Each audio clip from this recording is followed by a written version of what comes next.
for persevering, for every committee that you spoke out on. It all meant the world to us.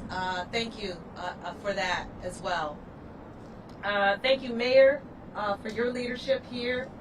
We wouldn't be here without you as well. Commissioner Biaggi, thank you again for your leadership. I appreciate you. I know you were called on details, and just appreciate you all. Who we choose to celebrate is truly important. What we choose to celebrate. And the sky didn't fall.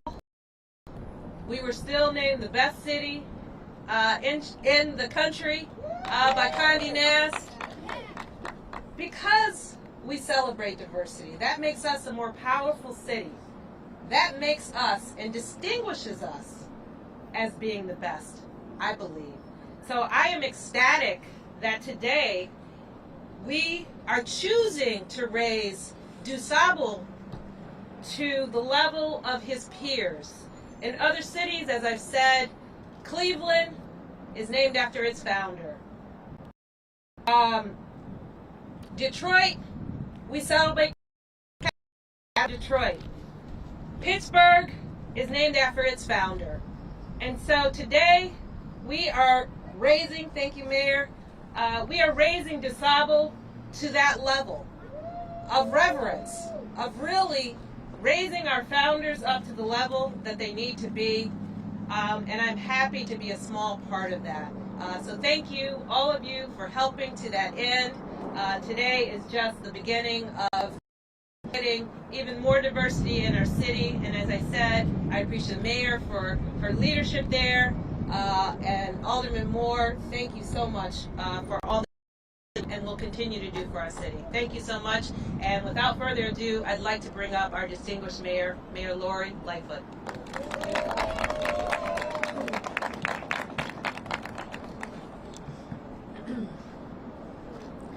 Thank you, ladies and gentlemen. Thank you, Alderman King. And I think Sophia's got it exactly right. We needed to find a way to honor our founder. And in the long process that took us to get to this point, we took a lot of steps, a lot of journeys. We learned a lot, I think, about each other, about our history. But what we also learned about is how to come together. We took steps in each other's direction to get to, I think, this important place. So we're here today to celebrate. We're here today to officially unveil the new Jean-Baptiste Pointe DuSable Lakeshore Drive highway sign.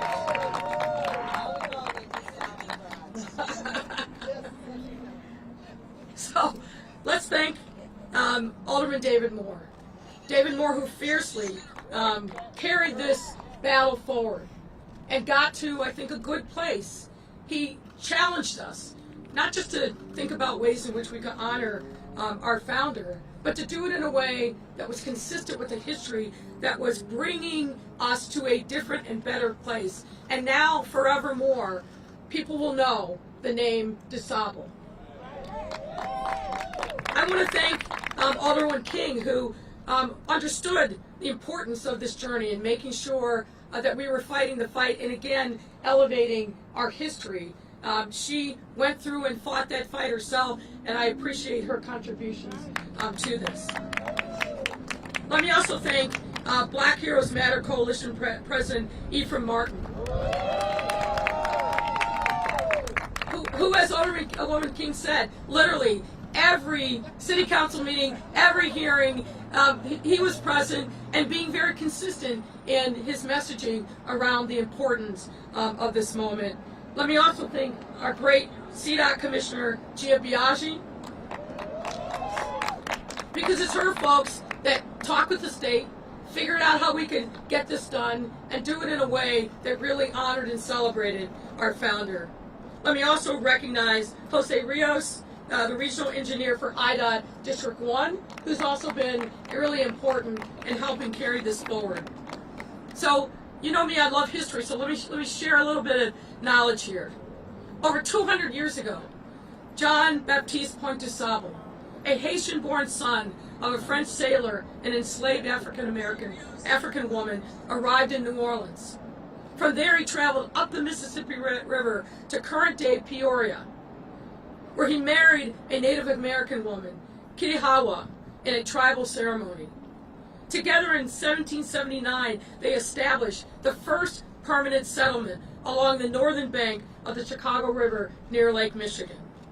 It was a natural crossroads for Native American and European explorers seeking access to the Mississippi River. Though many explorers and pioneers had come to that place before in passing, none stayed except DuSable and Kittihawa. And it was here that they set up a trading post, which quickly garnered a good reputation for commerce. From that humble settlement grew this great, booming global city, a prosperous city of 77 communities filled with rich diversity and culture, incredible food, amazing sports teams, Go Sky, and museums, iconic architecture, and more. And of course, I'm talking about the city that we know and love as Chicago. And we would not be here celebrating this moment without that exploration of that couple traveling north to find their fortunes and set up the first permanent settlement here by non-natives in this great city. Braving the onion fields that kept other settlers away from the riverbank. In celebration of his indelible mark on our history, we are proud to rename this iconic roadway after him. Importantly, this renaming also recognizes and honors contributions of our black residents. Too often our history has not been told in this city, and we need to do more to make sure that our imprint, our value, our contributions are not only recognized but revered in the way that they should be. This roadway stretches across our city, connecting south side to the north side and back and forth. By telling the story of our founder on this highway, we are further unifying our city and residents in a moment of racial and historical reckoning. From this point forward, never again will the contributions of this man be forgotten, and more to come. We are an incredible city, founded by a black man and his indigenous wife. We should be very proud of this legacy and never forget it and honor it and revere it from this point forward. And as we celebrate the role that this important Haitian native to the founding of Chicago, this is also an opportunity to reflect on the challenges Haitians face in their country today. We should keep the people of Haiti, the entire diaspora, but particularly those who are living in the country under desperate circumstances, keep them in our hearts and in our prayers. They need our help. They need our voice. They need to make sure that we never treat them any differently than the human beings deserving of respect that they are. Jean-Baptiste Pointe DuSable, who again was the son of a French sailor and an enslaved African woman, marrying an indigenous woman, was living the embodiment of the American identity. A nation of nations, out of one, many.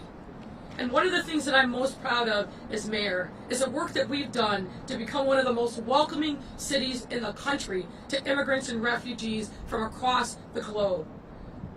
Today, we talk about Afghanis, and we talk about Haitians. But we've talked about many others from other parts of the world who have come to Chicago to call this great city home. We will always stand by and fight for the safety and protection of immigrants from wherever they hail, because that is our story. From our very beginning, we are a city that was founded and built by immigrants, and proudly so. So for as long as I am mayor, I will keep our promise and reputation as a beacon of hope to families all over the world, no matter where they come from. And we'll continue to strengthen our protections for them. Before I close, I'd like to point out another reason why today's street sign unveiling is so important. I'm proud to say that we are beating New York City, which of course, gives me an incredible sense of pride. We're beating them to the punch and honoring DuSable. Day Late and Dollar Shirt, Brooklyn, New York, is unveiling their own DuSable street sign tomorrow. But as he founded our city, we must be first. So I just want to say again, thank you to all who have been part of this proud moment. I'd like to acknowledge the people and groups who made this possible today. And again, I want to thank my colleagues in City Council, notably Alderwoman Sophia King and my friend David Moore, who I'd love to come and speak from the heart, as he always does, about why this moment is so important. Thank you.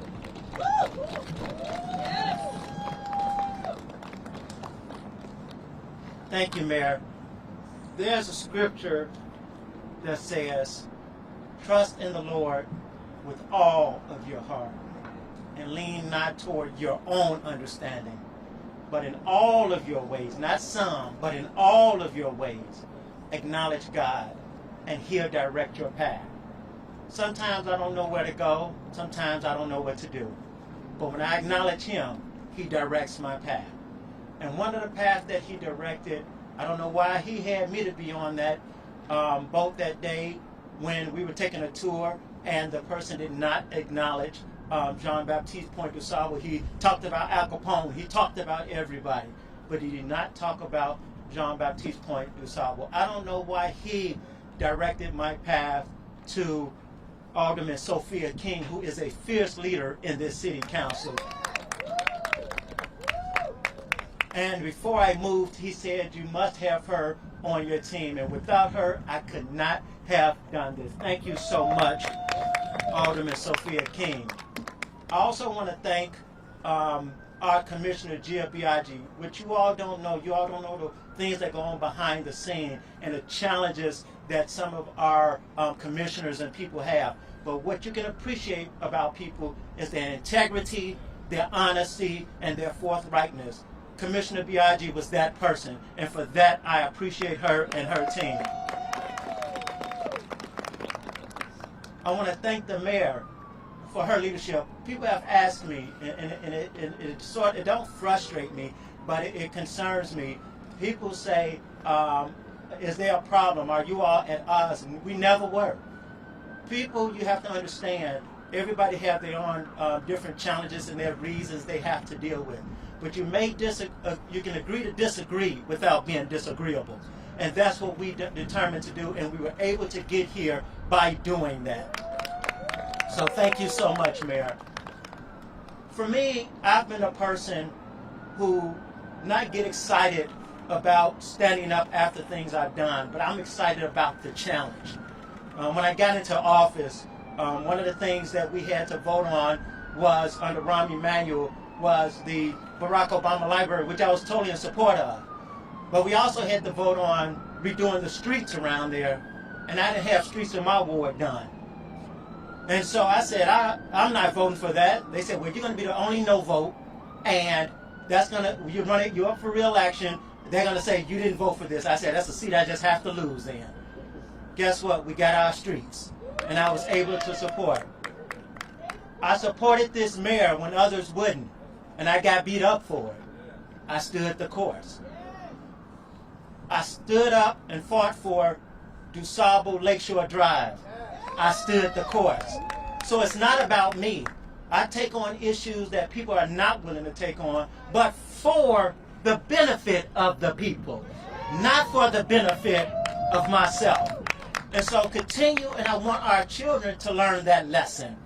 And that's what this is all about. Because when this came about, our kids at both Powell Elementary on the east side and at Stagg Elementary School, they did projects on this because they said, we have never heard of DuSable. And because the museum is there, I don't think that every black child knows about him. And so this way it opens the door for everybody to learn. If we can take this drive down unity, a drive down, bringing everybody together from north to south, from east to west, to celebrate a man who's about what? Bringing people together. That's what he was about. That's what he's known for, besides finding Chicago, selling it. But also, a kid had to teach me this one. You hear about setting up a trading post. And how many times have we said that and just let that go? He established a trading post. Let that go. It was a kid at Powell Elementary School that said, so he set the first business up? And I was like, wow, I guess he did. There was a kid at Powell Elementary School, and all I was stuck on was the founder. Look at all these buildings, these businesses around here. That's because of the foundation of Jean-Baptiste Pointe DuSable. So as we celebrate that, we celebrate hope for our children. We celebrate unity for our city. And we celebrate a street, an iconic street, that is deserving so named after a man who deserves it. And so before I leave, my Haitian family, my Haitian brothers and sisters, it is so befitting. I had no idea we'd be dealing with what we're dealing with in Haiti today. Nothing is by accident. God wants us to see. God wants us to wake up. And he wants us to rise up and support and lift our voices for our Haitian brothers and sisters, especially what's going on around this country. And so I stand with you all. As you all are now coming, I hope you should have been out of the shadows, but I hope this brings you out even more to let people know that your voice, your vote, your contributions matter. Thank you so much. Now, I want to bring up this person who from day one when I announced this, stood up and said, we're going to be with you. And he just didn't bring himself. He formed a coalition of black heroes, a coalition of black heroes and black people that know that black heroes matter. And then the mayor said it, Alderman Sophia King said it, not just at the Transportation Committee meetings, but at every committee meeting, showing up at City Council, not only him, but all of the people taking turns and saying how important this was to them. I am so thankful for you all for that, because without you all, it's easy for two people to stand up and fight for something, but when an army come together and stand up and fight for something, that's when we get deliverance. So without further ado, I bring up the man himself. Come on up here. Man, I'm drawing a blank. Ephraim Martin. I've been saying his name all day long, and I'm here. I'm getting so excited. Mr. Ephraim Martin, president of Black Heroes Matter. Thank you very much, Madam Mayor, Alderman Moore, Alderman King, Commissioner Diage, the Black Heroes Matter team, and all the supporters who work to make this possible. I greet you this afternoon and this wonderful occasion, honoring the founding father of this great city, Jean-Baptiste Pointe DuSable. It is now 180 years when street was first named after a person, and today is the first time that DuSable has been considered. In 1830, he was not considered. In 1945, he was not considered. And until this day, thanks to the compromise with our mayor, Alderman Moore and Alderman King, and all the team, and the 33 other persons who voted to make it possible so we can set the record and make it possible for a DuSable Street in Chicago here at DuSable Drive. Let me hasten to say and go back a little, because I must have to say a very special thanks to the coalition team. My wife, Justice Shelvin Louise Women Hall, just retired from the bench. Tremel Williams, Marilyn May. I want to mention Oliver Comansi, Black Eyes, Minister Eric, Paul McGill, and others who your tireless call, over 150 comments in the City Council, made it possible for us to be celebrating today. DuSable. How did I get involved with DuSable? I first heard about DuSable from the late Earl Washington. I was with the Chicago Daily Defender when I first came here. I was covering an assignment with then Congressman Washington, and he was telling these kids about the founding father of a school he went to called DuSable School.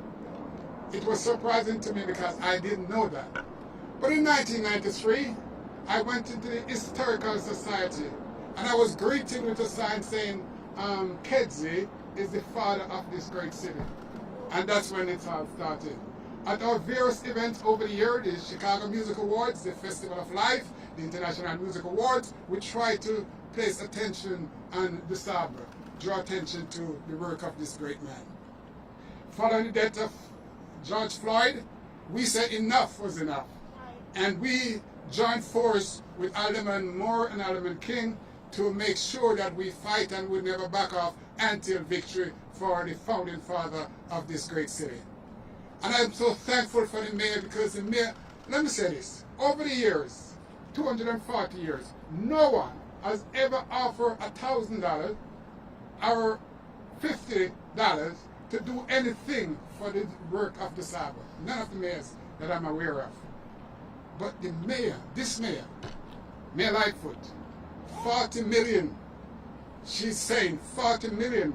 And I trust that the people who have to approve these things will make sure that that is done so that we can have a major monument for DuSable and of course a city holiday and a DuSable Park. And I can tell you, like the mayor said, it's not done. It's just the beginning. And we're going to support her in all these events that she planning for DuSable. And we're going to work together, and we call on all of you to do whatever you can to make sure that this work is done. It may not be able to finish in 2 or 3 years, but we cannot back off. We have to make sure that we encourage everyone to support the mayor to make sure that this work is continuing on all the way to the end. Again, to all our Black Heroes Matter Coalition, you can just raise your hand for those of you who are here and who have made comment.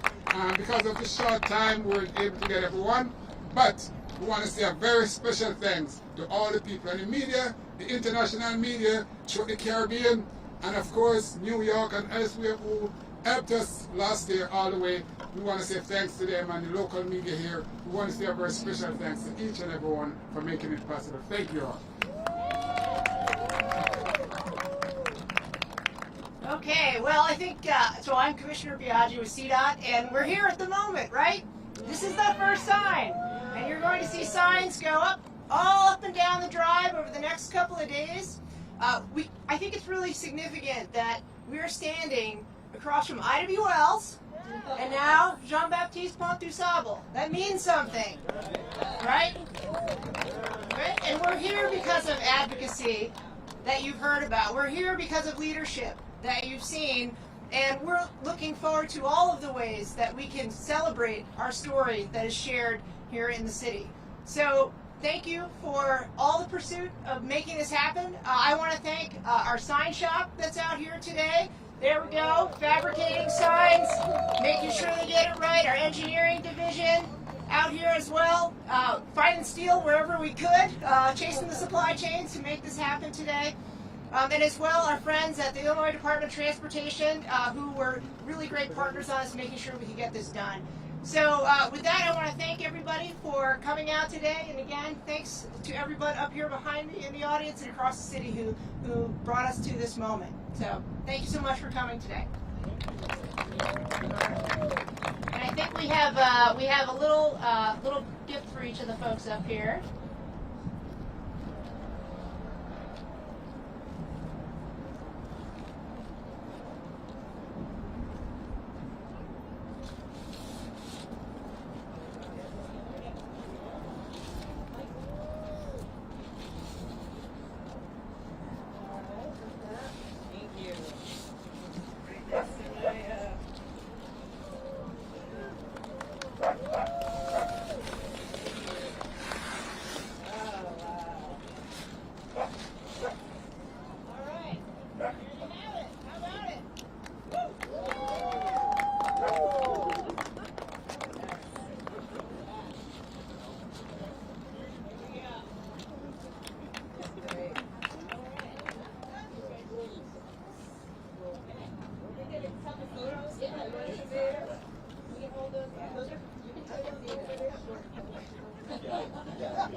I'm happy to take any questions.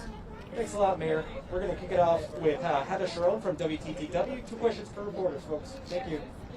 Hi, Mayor. How are you? I'm good, thanks. Can you give us an update on how many police officers and firefighters who have been put in a no-pay status? I think that's him saying on topic, please. I'm happy to defer to any of my colleagues who have on-topic questions. I do not have those numbers at my fingertips in terms of no pay, but we'll get those for you. I just don't have them at my fingertips. We're kind of doing this on an updated basis, and we'll make sure that Cesar gets the numbers to you. Thank you, Heather. Greg Pratt, Tribune. So you can tell us, what is the schedule for getting all the signs installed? And are you going to follow through with your promise to spend $40 million for a monument, renaming the Riverwalk, a city holiday? And the park. And the park. Yes. We have, those plans are in place, pending approval of the various budgetary items by City Council, but absolutely, we've got, I think, most of the money already for the park, and some of that work is already starting. But yeah, look, I said this before, and I think everybody understands this. It is really important that people in the city know our history. And an important part of that history is understanding the importance of DuSable. And as Alderman Moore said, and I know many members of the City Council and others have felt the same, we don't know our history in this city.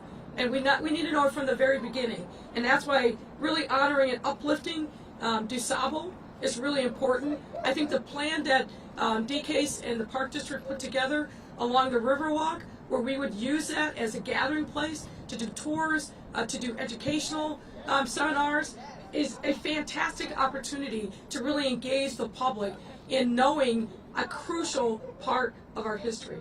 So this is something that I am confident that we will see come to fruition. It's a fabulous opportunity for us to engage local artists in thinking and envisioning what those statutes should look like. So there's a lot of good that will come from this, but not the least of which is DuSable's name will never be forgotten in Chicago again. All right, Mary Ann Ahern, NBC On Topic. Oh, there you are. One on topic. I did also the cost. Sorry, I'm hiding under here. The cost of the signs, I believe, was estimated at, is it 50 or is it 500? I'll let the commissioner. But I want the mayor to. I want you to tell me the exact cost. Is that worth it? And there are going to be some who say no. But why is it worth it? So the cost is approximately $500,000. We think we'll come in a little bit under that, but that's where the costs are standing right now. I do think it's worth it, and here's why. We're talking about a man that was forgotten in the annals of Chicago history. Throughout this whole process, his name has been repeated over and over and over again. And many people across the city who never knew of him, didn't know the story, now do. And so it's hard to put a price tag on recapturing and elevating our history. And particularly as a woman of color, knowing that our founder was a black man and a Native woman, we need to tell those stories. Our kids need to see themselves in our history. And that's why this is a start but not an ending for DuSable, but it's also a great beginning for really doing more to capture the greatness of our Chicago history. There are so many stories of people whose lives have made a difference here, and our kids aren't learning that, and we need to do more to make sure that they're educated. So I think it's a small price to pay. Are there any more on topic? If there aren't more on topic, I just have one off. Yeah, go ahead. Could you talk about the crime that happened near you yesterday in Logan Square? Brazen. Yes, I agree. Obviously, the detectives are hard at work investigating the shooting that happened. But shooting wherever it is, whether it's in my neighborhood, whether it's in somebody else's neighborhood, is unacceptable. And we've said that multiple times. But what we need to do is make sure that we send a very clear, definitive message to the people that are taking guns and shooting wherever it is in our city. We cannot tolerate this. And the brazenness that we're seeing is unacceptable. That's why we have to have better partnership with our colleagues at the county. Our officers are out there every single day risking life and limb. And they are arresting people that are committing violent acts. They are solving homicides at a rate that is better than what we've seen in 10 plus years. But if those people cycle through the system and are back on the street, not only does it send a terrible message to the victims of the crime, and we're saying to them, their lives don't matter at all. Their pain, their trauma, their suffering don't matter. But what it also do is elevates the brazenness of the people who are picking up guns and shooting up our neighborhoods. There's got to be accountability.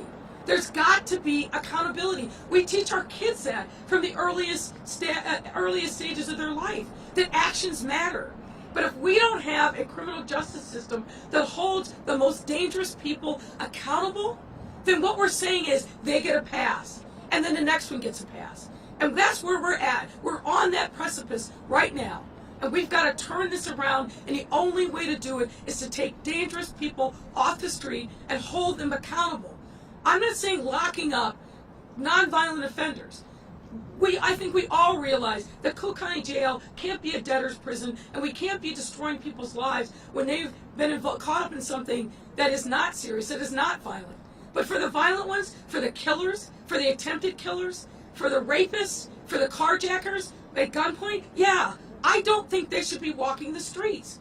And we've got to get them off the street and send a clear and resounding message that accountability matters in our city and that we are not going to tolerate this kind of brazenness. And I encourage everyone. Cook County is in the process of formulating its budget for next year. Contact every single Cook County commissioner, from the president on down, and send a message that in this city we have to have accountability, the courts, the jails, and the prosecutors, period.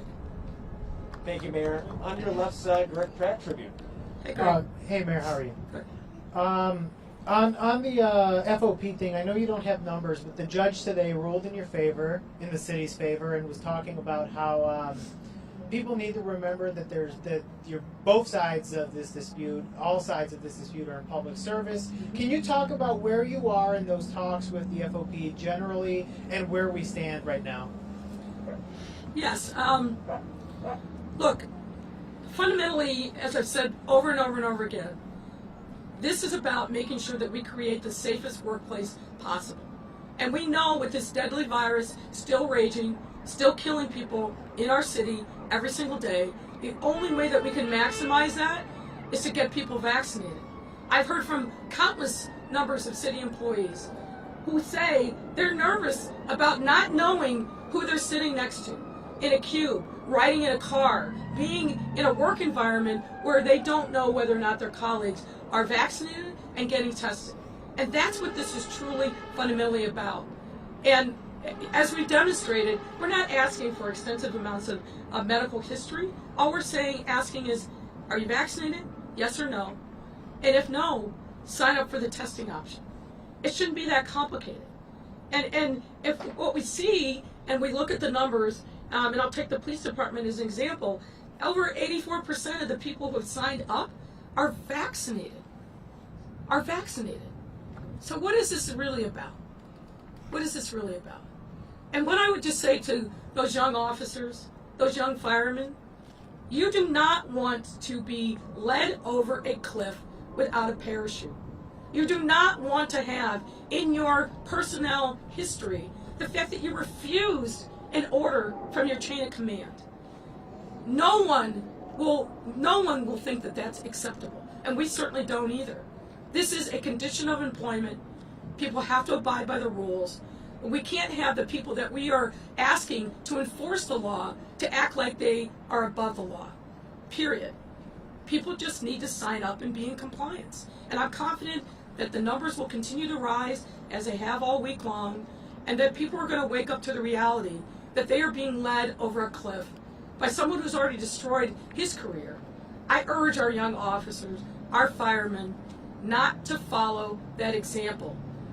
Make your own decisions, choose the right thing, and sign up on the portal. I appreciate that, Mayor. When it comes to, so are you feeling more optimistic? Are you seeing improvements with CPD? Well, can you talk about the progress there? Sure. If you take out CPD and fire, almost every single one of our departments is at 100% compliance. almost every single one. And we are seeing steady progress at both CFD and CPD. I don't have today's numbers, but we're seeing a significant increase over time, certainly from where we were last week at the beginning of the week to Friday to this week. We're seeing that increase. People recognize they don't want to lose their job. They don't want to lose their health care. Over what? Saying yes or no? That doesn't make any sense. It's not rational. And I think at the end of the day, I'm confident that our officers, that our firemen and EMTs, they're smarter than maybe what some are giving them credit for. They came into this job because they wanted to do service. You cannot be in people's homes, helping them on their most desperate days, giving medical assistance if you're not vaccinated. That's not right. And I think people will realize that. All right, Craig at ABC 7. Mayor, you're probably aware that Alderwoman Silvana Tabarez filed a proposed ordinance that would repeal the vaccine mandate and require any future mandates to go through city council approval. Can we get your reaction to that? It's foolishness, and I'm going to do everything I can to stop it. I mean, and honestly, I really don't understand a woman of color carrying the water for a guy who's demonstrated over and over again. He's racist, he's a misogynist, he's xenophobic, he hates immigrants and refugees, he stands in support of the 1-6ers. I think people in her ward need to ask, why is it that this alderwoman is carrying the water for a guy like that? She knows very well this will never see the light of day, but the fact that she's willing to put her name on it is something really quite extraordinary and frankly dangerous. That is not reflective of her community. I know that community very well, and we'll have more to say about it, but it's really stunning to me that a woman of color would carry the water for a guy like that who every single day spews hatred against people who look like her, who have her background. It's stunning to me. Stunning. She says it's more about the city council being able to have a say in important matters like this and not about the vaccine itself. If she wanted to have a say, we've been briefing the city council for months and months and months. And magically, she's carrying the water for a guy who spews hatred against her and people in her community. It's not about that. It's about something worse and more cynical. And I think people in her community need to know what she's doing when she comes downtown to City Hall, because I don't believe she's representing the views of her community. It is really, really shameful. And she'll have to answer for that. I had a couple of questions from Fran Spielman, if you'll indulge me here. She asked that former Inspector General Joe Ferguson says your decision to hire a private law firm and shield all the information that law firm gathered from him using attorney-client privilege hampered his investigation into the Anjanette Young case and made it impossible for him to recommend discipline against any city employees, calling it a remarkable and troubling closing of the circle. Can you respond to that? You know, here's what I think. We have a lot of challenges in our city, and somebody who is, for me, a speck on the rearview mirror, I'm not going to focus on that. Like a good driver, 10-2, eyes ahead on the road. That's what I'm focused on, not what's behind me in the rearview mirror. She also asked, what changes, if any, are you prepared to make in your budget to accommodate the Black Caucus and other caucuses? Well, her reporting on what was and wasn't said at the Black Caucus is just not accurate. I think you saw today from the votes where many members of the Black Caucus stand. There's another big vote tomorrow in the Budget Committee, and she'll be able to see that played out as well. Thank you, Mayor. All right. Thank you very much, Mayor. Thanks, everyone. Thank you. Have a great day.